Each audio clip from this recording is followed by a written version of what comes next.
فأنا ناصح لإخواني بالصدع بالحق تبيض وجوههم. السكوت في مسألة الحزبية يضرها، فاصدع بما تؤمر وأعرض عن المشركين. سلامي على دماج ورجالها والشيخ يحيى ودار العلم يا سعد بانيها. بسم الله الرحمن الرحيم. الحمد لله والصلاة والسلام على رسول الله wa ala alihi wa sahbihi wa man wala. Kita lanjutkan kajian kita dari kitab Nawaqidul Ayat. Biasa. Dari kitab Al-Qawaidul Muslah. Apa artinya muslah? Al-Ahsan. Mu'annats dari Hasan. Ahsan. Maknanya afdal. Wa ahsan. Kaidah-kaidah terbaik dalam memahami nama dan sifat Allah Subhanahu wa Ta'ala. Setelah kita baca muqaddimah dari Syekh Ibnu Baz rahimahullahu ta'ala, sekarang kita baca muqaddimah dari penulis, yaitu Syekh Muhammad bin Shalih Al-Utsaimin rahimahullahu ta'ala. Di halaman berapa kitab kalian? Halaman berapa muqaddimahnya Syekh? Berapa? 12. 17. Nah, di halaman 17. Muqaddimatul muallif, muqaddimah penulis. Alhamdulillah. Segala puji bagi Allah. Nah. Nahmaduhu wa nasta'inuhu wa nastaghfiruh. Kita memujinya dan kita minta tolong kepadanya dan kita minta ampunan kepadanya. Wa natubu ilaihi, dan kita bertaubat kepadanya. Lafaz ini tidak datang dalam hadis tentang khutbatul hajah. Lafaz wa natubu ilaihi ini tidak datang dalam hadis-hadis tentang khutbatul hajah. Oleh karena itu beliau dalam sebagian fatwanya mengatakan jika ingin mendatangkan khutbatul hajah, jika ingin membuka ucapan dengan khutbatul hajah, maka sebaiknya berpegangan dengan lafaz hadis. Apa yang ada dalam hadis itu yang disebutkan, yang tidak disebutkan dalam lafaz hadis maka tidak disebutkan. Atau sekalian ganti muqaddimahnya dengan muqaddimah yang lain. Ya, dalam sebagian fatwa beliau menjawab seperti itu. Namun mungkin karena sudah menjadi kebiasaan sehingga akhirnya ditambahkan lafaz wa natubu ilaihi. Sebenarnya lafaz ini tidak ada dalam hadis-hadis tentang khutbatul hajah. Wa na'udzubillahi min syururi anfusina, dan kita berlindung kepada Allah dari kejelekan diri-diri kita. Ini menunjukkan bahwasanya diri kita punya kejelekan. Enggak usah nunggu kejelekan dari orang lain pun, dari luar diri kita sudah mengandung apa ini? Kejelekan. Sebagaimana kita berusaha menjaga diri kita dari kejelekan dari luar, maka kita juga memohon kepada Allah agar dijaga dari kejelekan siapa? Diri sendiri. Bahkan ini lebih berbahaya daripada kejelekan yang didapatkan dari luar. Nah, wa min sayyiati a'malina, dan kita berlindung dari kejelekan amalan-amalan kita. Menunjukkan amalan kita tidak semuanya baik. Nah, bahkan banyak dari amalan kita yang jelek. Nas'alullah as-salamata wal afiyah. May yahdihillahu fala mudhillalah. Barang siapa yang Allah kasih petunjuk, maka tidak ada yang bisa menyesatkannya. Wa may yudlil fala hadiyalah. Barang siapa yang Allah sesatkan, maka tidak ada yang bisa ngasih dia petunjuk. Wa asyhadu an la ilaha illallah wahdahu la syarikalah. Dan saya bersaksi bahwasanya tidak ada yang berhak diibadahi kecuali Allah semata. Tidak ada sekutu baginya. Ini dua taukid, dua penekanan. Wahdahu, penekanan untuk illallah. La syarikalahu, ini penekanan untuk penafiannya. La ilaha. Sehingga berapa kali ditekankan itu? Kalimat tauhidnya la ilaha illallahnya ditekankan 2 kali. La ilaha illallah kan punya dua rukun, punya dua sisi. Ada sisi penetapan, ada sisi penafian. La ilaha, ini satu sisi. Apa ini? Penafian. La ilaha. Baru penetapannya illallah. Dua-duanya ditekankan pakai wahdahu la syarikalah. Wahdahu untuk menekankan yang mana ini? Isbat, penetapan. La syarikalah untuk menekankan yang mana ini? Penafian. Sehingga paham ya fungsi wahdahu la syarikalah. Dua-duanya disebutkan untuk menekankan kedua sisi dari kalimat tauhid tersebut. Wahdahu untuk menekankan apa? Isbat. La syarikalah untuk menekankan apa? Penafian. Mafhum sampai sini? Nah, sehingga bukan sia-sia didatangkan lafaz itu. Wa asyhadu an la ilaha illallah wahdahu la syarikalah. Wahdahu untuk illallah, kemudian la syarikalah untuk la ilaha. Mafhum? Nah. Wa asyhadu anna Muhammadan abduhu wa rasuluh. Dan saya bersaksi juga bahwasanya Muhammad itu adalah hamba dan utusannya. Hamba dan utusan siapa? Allah Subhanahu wa taala. Ini dua-duanya adalah sifat Rasul sallallahu alaihi wasallam. Abduhu wa rasuluh. Dan dikedepankan abduhu karena dia lebih tinggi, sifat yang lebih tinggi daripada Rasul. Al-ubudiyah, penghambaan, itu sifat Rasul yang lebih tinggi dibandingkan dengan sifat apa ini? Risalah. Keadaan beliau sebagai abduhu itu lebih tinggi daripada kedudukan beliau sebagai apa ini? Rasuluhu. Dua-duanya sifatnya Rasul. Beliau hamba, sekaligus beliau juga apa? Rasul. Dari dua sifat ini mana yang lebih tinggi? Abduhu. Paham ya? Makanya dikedepankan abduhu wa rasul. Lebih tinggi abd. Karena menunjukkan kesempurnaan penghambaan kepada Allah Subhanahu wa taala. Karena kita sebagai hamba, maka semakin tinggi, semakin sempurna penghambaannya, kedudukannya makin apa ini? Makin tinggi. Makanya dalam momen-momen penting, Allah Subhanahu wa taala selalu menggelari beliau SAW pakai apa ini? Abd, bukan pakai apa? Rasul. Subhanalladzi asra bi 'abdihi. Maha suci Allah yang memperjalankan di malam hari, siapanya? Hamba apa rasulnya? Pakai gelar apa? Hamba. Nah. Qul in kuntum fi raibim mimma nazzalna 'ala 'abdihi. Kalau kalian ragu dengan apa yang kami turunkan. Ini kan makom posisi lagi nantang ya kan. Kalau kalian ragu kepada apa yang dengan apa yang kami turunkan kepada siapa? Rasul kami apa hamba kami? Hamba. Sehingga momen sifat hamba ini lebih tinggi daripada sifat apanya? Kerasulan Nabi Shallallahu Alaihi Wasallam. Karena kita statusnya apa sekarang ini? Hamba. Semakin sempurna penghambaan kita, kedudukan kita semakin apa ini? Tinggi. Dan tidak ada yang lebih sempurna penghambaannya kepada Allah Subhanahu Wa Taala daripada siapa? Rasul Shallallahu Alaihi Wasallam. Dan ini sekaligus bantahan, digabungkannya abduhu wa rasuluh sekaligus bantahan bagi dua kelompok. Bagi yang ifrad dan bagi yang tafrid. Bagi yang berlebih-lebihan menyikapi Rasul Shallallahu Alaihi Wasallam sampai memberikan kepada beliau sebagian nilai-nilai ketuhanan, maka dibantah dengan abduhu. Beliau itu walaupun punya keistimewaan, kedudukan tinggi di sisi Allah, tetap beliau itu seorang apa ini? Hamba. Bukan seorang apa ini? Ma'bud yang diibadahi. Beliau tetap seorang apa? Abd. Seorang apa? Hamba. Tidak pantas diibadahi. Ini bantahan untuk orang-orang yang hulu ke atas.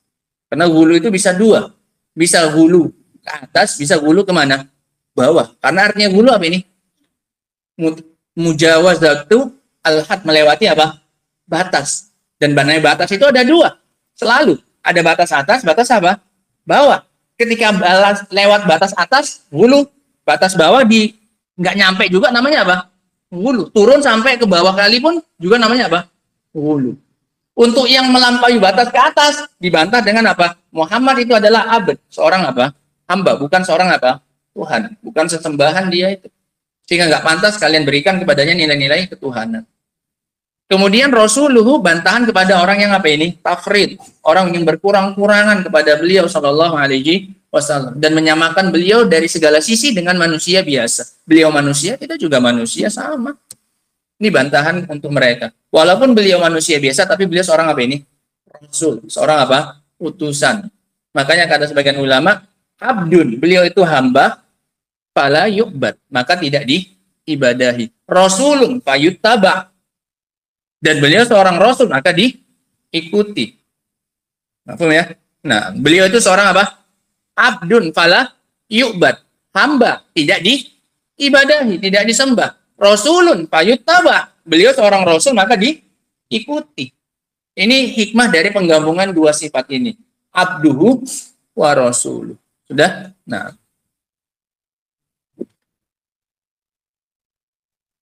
Sallallahu alaihi wa ala alihi wa ashabihi wa man tabi'ahum bi ihsanin wa sallama taslima. Semoga Allah bersolawat kepada beliau. Salawat dari Allah, maknanya apa ini? Allah memuji-muji Rasul di hadapan para malaikat. Itu maknanya Allah bersolawat atas Nabi. Artinya apa? Allah puji-puji. Semoga Allah memuji-muji Nabi kita ini di atas langit sana di hadapan para malaikat. Dan juga untuk keluarga beliau, ini boleh kenapa? Sebagai tabi, sebagai pengikut. Boleh bersolawat untuk selain Nabi, dengan catatan dijadikan sebagai apa? Pengikut. Ikutan saja. Ini kan bukan solawat langsung kepada mereka. Sebelumnya sudah ada solawat untuk Rasulnya, untuk Nabi. Dan juga para sahabatnya, wa man tabi'ahum bi ihsan, dan untuk semua. Sehingga doa solawat tadi juga untuk semua orang yang mengikuti mereka. Mengikuti Rasul, mengikuti keluarganya Rasul yang beriman tentunya, dan juga mengikuti para sahabat. Wa man tabi'ahum, dan orang-orang yang mengikuti mereka bi ihsan, dengan catatan pengikutannya dengan cara yang apa ini? Baik, bukan asal-asalan pengikutannya. Ngikuti, ada orang ngikuti tapi suka-sukanya. Yang penting kan sama, ujungnya nyampe. Tapi pengikutan yang diharapkan adalah pengikutan yang bi ihsan. Wasallama taslima, dan semoga keselamatan untuk mereka semuanya. Nah, wa ba'du. Adapun setelah itu, ini setelah muqaddimah tadi, fa innal imana bi asma'illahi wa sifatihi. Maka sesungguhnya beriman dengan nama-nama dan sifat-sifat Allah Subhanahu wa taala, ahadu arkanil imani billahi ta'ala, adalah salah satu dari rukun beriman kepada Allah Ta'ala. Sehingga beriman kepada Allah itu bisa dipecah lagi, punya beberapa rukun. Beriman pada Allah, kita kan taunya rukun Islam, rukun iman ada 6. Yang pertama beriman pada Allah. Beriman kepada Allah sendiri punya beberapa rukun. Punya beberapa rukun. Rukun iman ada berapa? 6. Yang pertama beriman pada Allah. Beriman pada Allah sendiri terdiri dari beberapa apa? Rukun. Salah satu rukunnya adalah beriman dengan apa ini? Nama dan sifatnya Allah Subhanahu wa taala. Beriman dengan nama dan sifat Allah adalah salah satu dari rukun beriman kepada Allah. Wahia, dan rukun tersebut adalah sebagai berikut. Ini rukun-rukun beriman kepada Allah. Tidak akan sempurna rukun iman seseorang kepada Allah sampai dia memenuhi semua dari rukun beriman kepada Allah. Yang pertama, al-iman biwujudillah. Yang pertama, beriman dengan adanya Allah Subhanahu wa taala. Mengimani bahwasanya Allah itu ada. Ini satu yang paling mendasar. Kalau dia nggak yakin Allah nggak ada, maka dia nggak beriman dengan Allah Subhanahu wa taala, jelas. Tapi itu saja nggak cukup. Masih ada sisa rukun yang lain. Meyakini Allah ada belum cukup untuk seseorang dikatakan beriman kepada siapa? Allah. Karena dia baru memenuhi satu apa? Rukun saja. Wal iman birububiyatihi. Yang kedua, dari rukun beriman kepada Allah, beriman dengan rububiyahnya Allah Subhanahu wa taala. Apa rububiyahnya Allah? Perbuatan-perbuatan Allah Subhanahu wa taala. Yang intinya ada berapa sering kita sebutkan? 3. Al-khalqu wal mulku atau milku wat tadbir. Penciptaan, kepemilikan atau penguasaan, dan pengaturan. Ini 3 sifat inti rububiyahnya siapa? Allah Subhanahu wa taala. Rububiyah yang lain itu masuk ke situ. Menghidupkan, mematikan, ngasih rezeki, itu kembali kemana? Ke yang 3 itu. Paham ya? Sehingga 3 sifat rububiyah Allah itu apa saja? Al-khalqu, penciptaan, al-milku, pemilikan, kepemilikan, semua ini dimiliki oleh Allah Subhanahu wa taala, wat tadbir, dan apa? Pengaturan. Semua yang ada di alam semesta ini diatur oleh siapa? Allah Subhanahu wa taala. Meyakini tiga-tiganya ini miliknya siapa? Allah Subhanahu wa taala. Itu rububiyahnya Allah Subhanahu wa taala. Wal iman bi uluhiyatihi. Dan yang ketiga, beriman dengan uluhiyahnya Allah Subhanahu wa taala. Uluhiyah ma'ruf. Yang silsilahnya baru kita selesaikan, yaitu meyakini bahwasanya Allah satu-satunya yang berhak untuk diibadahi. Meyakini hak Allah untuk satu-satunya yang diibadahi, itu namanya uluhiyah. Sampai kita beriman bahwasanya satu-satunya yang berhak untuk diibadahi hanya Allah semata. Berarti kita beriman dengan uluhiyahnya Allah Subhanahu wa taala. Dan yang terakhir, wal imanu bi asma'ihi wa sifatihi. Beriman dengan nama dan sifat-sifatnya Allah Subhanahu wa taala. Sehingga berapa rukun iman kepada Allah? 4. Dengan wujudnya, dengan rububiyahnya, dengan uluhiyahnya, dengan nama dan sifatnya. Dipenuhi 4 ini baru seseorang sempurna dikatakan beriman kepada siapa? Allah Subhanahu wa taala. Ya, kalau dulu kita cuma ngapal beriman pada Allah. Lalu mana beriman kepada Allah? Ternyata harus terpenuhi berapa ini? 4 unsur ini. Nah. Wa tauhidullah bihi, dan mentauhidkan Allah dengannya, dengan nama dan sifatnya. Ahadu aqsami tauhid tsalatsa, adalah salah satu dari jenis-jenis tauhid yang 3. Ya kan? Tauhidur rububiyah, wa tauhidul uluhiyah, wa tauhidul asma'i was sifat. Yaitu mentauhidkan Allah rububiyah secara rububiyah, dan mentauhidkan Allah secara uluhiyah, dan mentauhidkan Allah secara nama dan sifat. Apa artinya mentauhidkan? Mengesahkan, menjadikannya cuma berapa? 1. Dalam hal rububiyah cuma dia, dalam hal uluhiyah cuma dia, dalam hal nama dan sifat cuma siapa? Allah Subhanahu wa taala. Namanya tauhid. Nah, meyakini bahwasanya yang menciptakan, yang memiliki, yang menguasai, mengatur cuma Allah.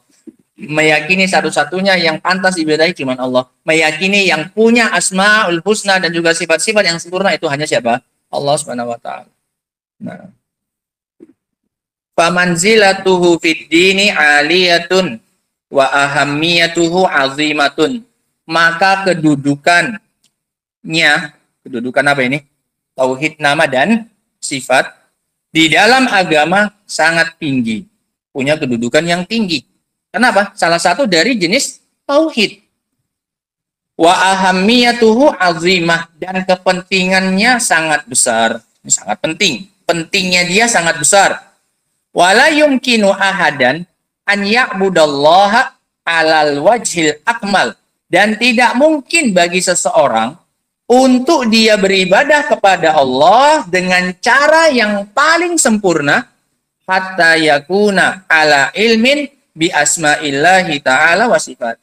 Tidak mungkin dia bisa beribadah kepada Allah secara sempurna sampai dia di atas ilmu tentang nama dan sifatnya siapa? Allah. Gak akan mungkin kita bisa beribadah kepada Allah sampai kita punya ilmu tentang nama dan sifat siapa?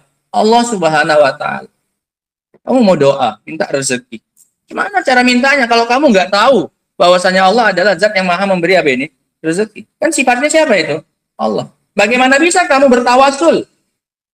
Nyari perantara ketika berdoa dengan Allah kepada Allah Subhanahu wa taala kasih minta rezeki, kalau kamu nggak tahu bahwasanya Allah punya nama apa ini? Ar-Razzaq. Ya masa minta rezeki pakai nama Al-Aziz? Kan nggak apa ini? Nggak nyambung. Ya Aziz, urzuqni, zat yang maha perkasa, kasih aku rezeki. Kan nggak nyambung. Ini ibaratnya kamu lagi butuh ekonomi, butuh uang, datangnya kepada orang yang punya apa ini? Kekuatan. Pak, minjam uang lah, Pak. Loh, aku nggak punya uang, aku punya apa ini? Aku punya otot. Kalau mau, nah ayo, ini mau ngangkat apa? Ayo, kita angkat. Nih. Kan salah alamat kamu. Tapi datang kepada orang yang punya apa? Harta. Pas kamu minta bantuan tenaga, datang sama yang punya apa? Kekuatan. Jadi dengan kita mengetahui nama dan sifatnya Allah Subhanahu wa taala, ibadahnya kita bisa apa ini? Bukan berarti nggak boleh, boleh. Cuma kan nggak nyambung gitu loh. Ya tetap Allah yang diminta. Aziz siapa? Ya Allah. Setelah nggak kamu minta rezeki kepada Al-Aziz, ya boleh-boleh saja. Tapi kan kurang apa? Kurang pas, nggak nyambung. Nah, mafhum ini ya? Nah, sehingga ini contoh salah satu ibadah kita nggak akan bisa sempurna kalau kita tidak punya ilmu sama sekali tentang nama dan apa ini? sifat Allah Subhanahu wa taala. Kita nggak akan bisa khusyuk dalam sholat. Nggak akan bisa sempurna sholatnya kita kalau kita nggak tahu bahwasanya Allah punya nama apa? As-Sami, Al-Basir, zat yang maha mendengar, maha apa ini? Melihat. Ya bagaimana mungkin kamu bisa khusyuk, orang kamu aja nggak yakin sedang diawasi, sedang dilihat sholatnya oleh siapa? Allah Subhanahu wa taala. Dengan kamu tahu ilmu tentang Allah punya nama Sami, Basir, maha melihat, maha mendengar, kamu pun akan berusaha untuk khusyuk. Karena kamu sadar saat itu sholatmu sedang apa ini? Dilihat oleh siapa? Allah Subhanahu wa taala. Karena kamu tahu Allah punya nama Sami yang mendengar, makanya dalam sujud kamu banyak doa. Kenapa? Walaupun doamu nggak didengar oleh orang yang di sampingmu dalam sholat berjamaah, tapi kamu yakin Allah apa? Dengar. Kenapa? Kamu punya ilmu tentang apa? Asma wa sifat. Paham sekarang pentingnya apa ini? Ini sekarang judulnya kepentingan, nilai pentingnya.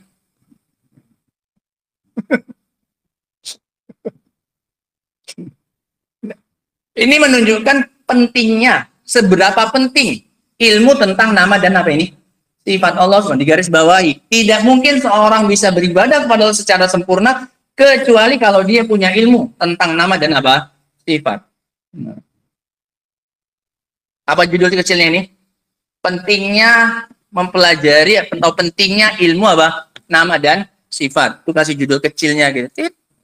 Jadi tahu nanti pas keluar ujian tahu. Oh, ada ujian, ada. Ntar lagi ujian Nawaqidul Islam nanti. Karena pas ujian teringat Nawaqidul Islam. Orang belum tamat Nawaqidul Islam, belum lulus kok udah lanjut kitab. Tapi nggak apa-apa lah. Sampai mana tadi? Hatta yakuna ala ilmin bi asma'illahi ta'ala wa sifati. Sampai dia berada di atas ilmu tentang nama dan sifat Allah Subhanahu wa ta'ala. Liya'budahu ala basirah. Agar hamba tadi bisa beribadah kepada Allah di atas apa ini? Di atas basirah, di atas ilmu. Nah, qala Allah Ta'ala, Allah Subhanahu wa Ta'ala mengatakan, walillahil asma'ul husna. Mana yang menunjukkan bahwasanya kita nggak bisa beribadah dengan sempurna sampai kita tahu tentang nama dan sifat. Allah mengatakan, walillahil asma'ul husna. Dan hanya milik Allah. Dikedepankan jar majrurnya. Lillahi, untuk memberikan faedah apa? Pembatasan. Bahwasanya selain Allah nggak punya al-asma'u al-husna. Hanya milik Allah nama-nama yang husna. Fada'uhu biha, maka ud'uhu biha, doailah dia dengan nama-nama tersebut. Dan doa di sini mencakup, kata beliau, wa hadza yashmalu du'a al-mas'alah wa du'a al-ibadah. Doa di dalam ayat tadi yang kita diperintahkan untuk melakukannya dengan menggunakan Asmaul Husna mencakup doa masalah dan mencakup doa apa ini? Ibadah. Tadi dalam contoh kita contohkan dua-duanya. Doa masalah pas dia ngapain? Minta, ya Allah kasih aku rezeki, ya Razzaq. Paham ya? Ini doa apa? Masalah, minta. Dan juga doa apa ini? Ibadah. Kita disuruh melakukan ibadah dengan menggunakan nama dan sifat. Tadi contohnya pakai apa? Doa ibadahnya apa tadi? Sholat. Paham ya? Nah, disuruh kita pas doa masalah pakai nama Allah dan sifatnya. Dan juga ketika doa ibadah secara umum. Ya, minta pakai anggota tubuh. Beribadah kepada Allah Subhanahu wa taala. Juga dengan menggunakan Asmaul Husna. Sehingga baik ketika minta, ngangkat tangan, minta sesuatu pada Allah, pakai Asmaul Husna. Ketika beribadah, sholat, puasa, dan yang lainnya, juga pakai Asmaul Husna. Kenapa kok disuruh? Karena nggak akan sempurna dua-dua doanya, baik doa masalahnya, ataupun doa apanya? Ibadahnya, sampai dia menggunakan Asmaul Husna. Arti menggunakan itu nggak mesti terlafatkan. Kalau pas doa masalah, iya terlafatkan. Ya Razzaq, urzuqni. Ya Rahman, irhamni. Nyambung. Terucapkan olehnya Asmaul Husna. Lah dalam doa ibadah nggak mesti terucap, tapi berupa apa? Keyakinan. Ketika dia sholat dia khusyuk karena dia tahu Allah Maha apa ini? Melihat. Berarti dia sholatnya dengan menggunakan apa ini? Asmaul Husna. Paham ya? Nah, bahkan dalam sebagian terucap pun ada Allahu Akbar. Al-Akbar ini nama siapa? Nama Allah Subhanahu wa taala. Nah, ya nggak mungkin juga dia sholat kalau nggak pakai apa? Asmaul Husna, ya kan? Nah,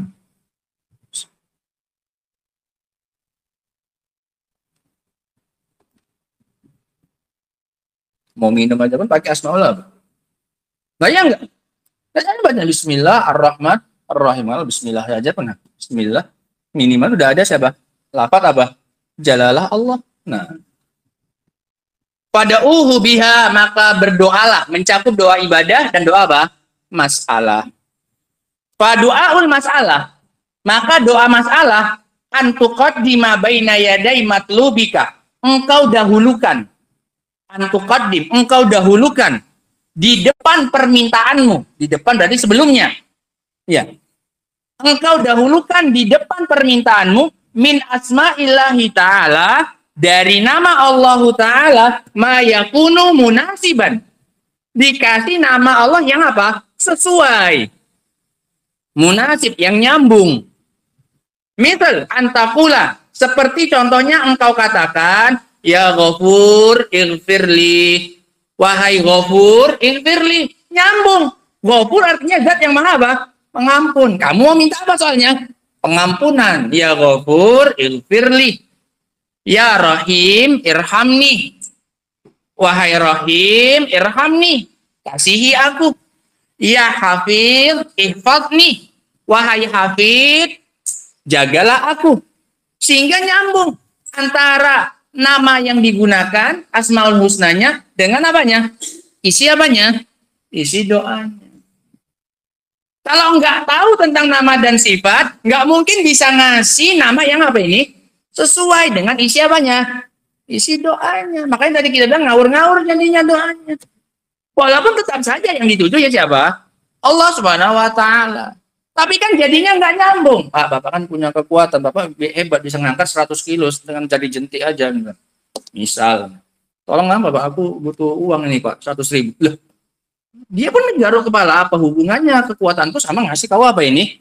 Uang ya, aku pun butuh duit, aku punya kekuatan, tapi nggak punya duit, bisa jadi dibilang. Paham ya? Iya, bisa saja kamu datang, itu Allah juga. Tapi permintaanmu nggak apa ini? Nggak nyambung. Nah, makanya adabnya, kalau mau minta sesuatu, menggunakan nama Allah, menggunakan Asmaul Husna, pilih nama yang apa ini? Sesuai dengan apa? Dengan permintaan. Nah, bagaimana bisa menyesuaikan? Harus punya ilmu tentang apa?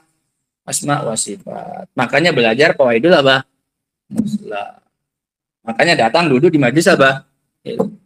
Nah. Wa nahu dzalik, dan yang semisal itu. Wa du'aul ibadah, dan juga mencakup doa ibadah. Apa itu? Anta ta'abbadallah, anta ta'abbadalillah ta'ala. Engkau beribadah kepada Allah Ta'ala bimuqtada hadhil asma'.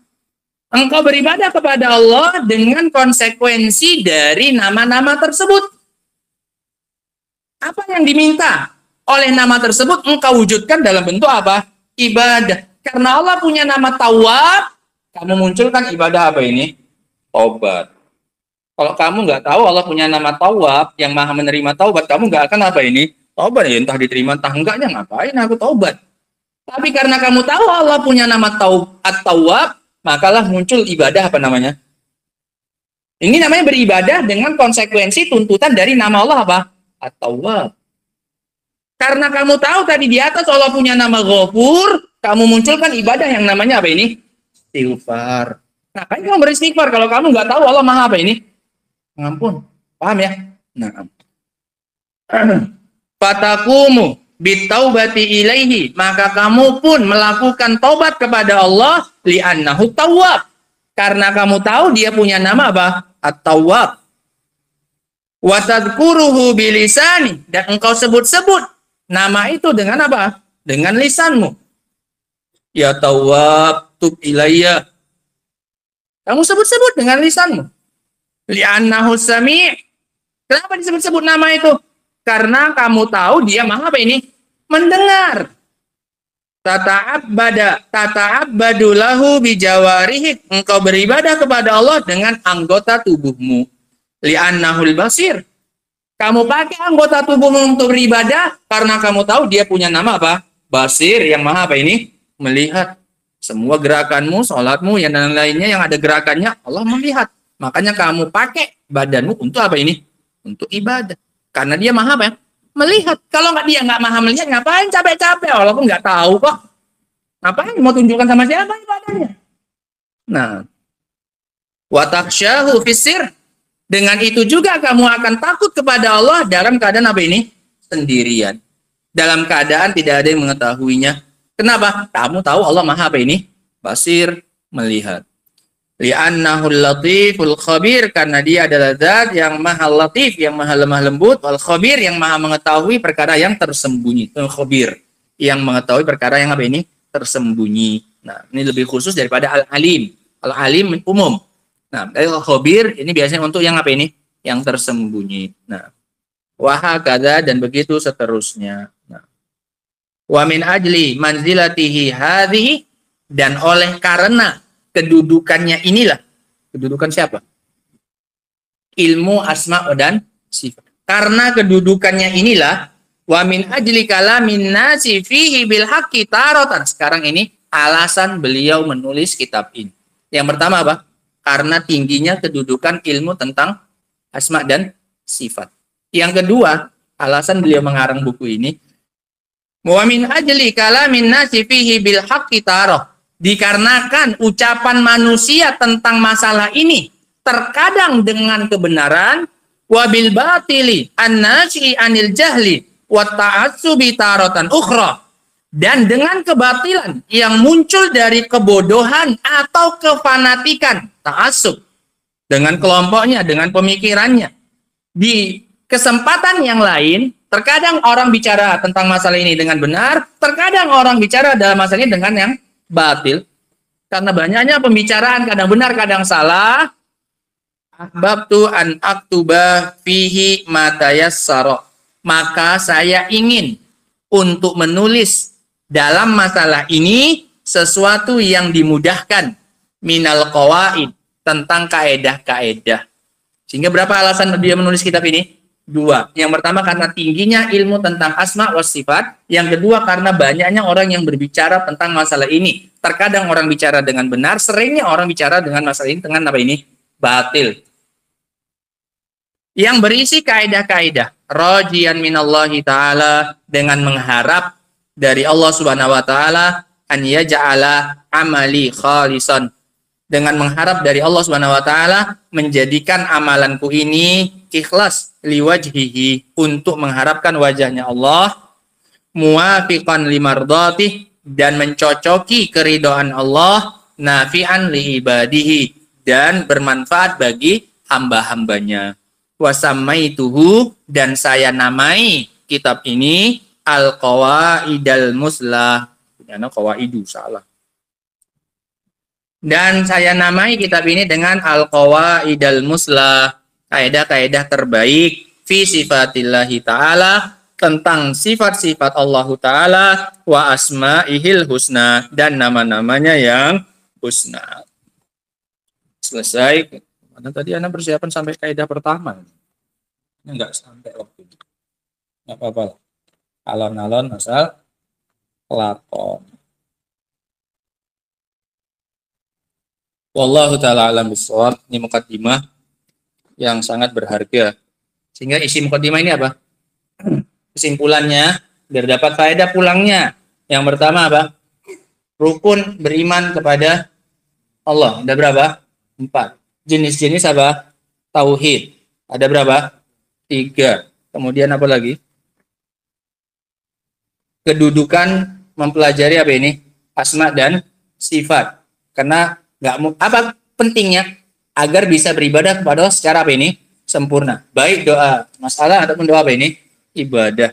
Kemudian yang terakhir tadi, alasan beliau menulis kitab ini. Nah, wallahu ta'ala a'lamu bissawab. Adapun lanjutannya insyaallah taala akan kita baca pada pertemuan berikutnya insyaallah taala. Wa akhiru da'wana alhamdulillahirabbil alamin.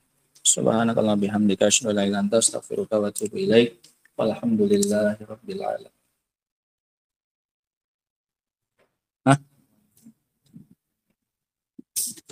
Ya kalau dikasih ini alal hikayah boleh. Cuman kalau nyambung gitu ya memang enaknya al-qawaidah. Nah, kan yang bisa memahaminya cuma yang lihat tulisan.